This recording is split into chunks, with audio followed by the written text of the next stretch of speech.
के जलवा ढारे गिरा है अखिया से कृष्णा रिकॉर्डिंग स्टूडियो सूरत। कैसे के जलवा ढारे अकेला छोड़िए के पगली बाबा गेलै ससुरारिया ओ यहबै नहीं ओकरो खबरबा छोड़िए के पगली बाबा गेलै ससुरारिया ओ यहबै नहीं ओकरो खबरबा कैसे के जलवा ढारे अकेला हम गिरा है अखिया से लोरावा कैसे के जलवा ढारे अकेला हम गिरा है अखिया से लोरावा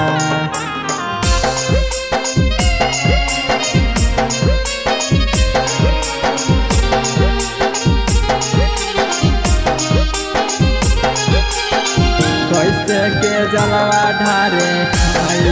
अकेला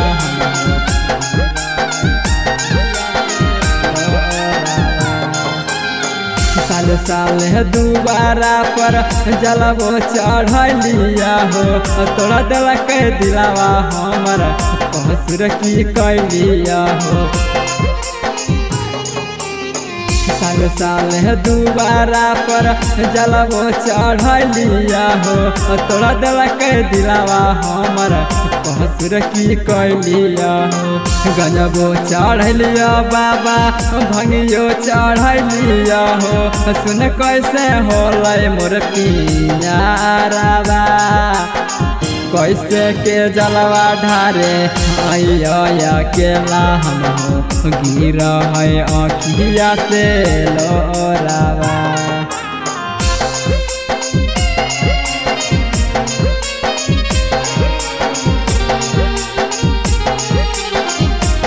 कैसे के जलवा ढारे अकेला हम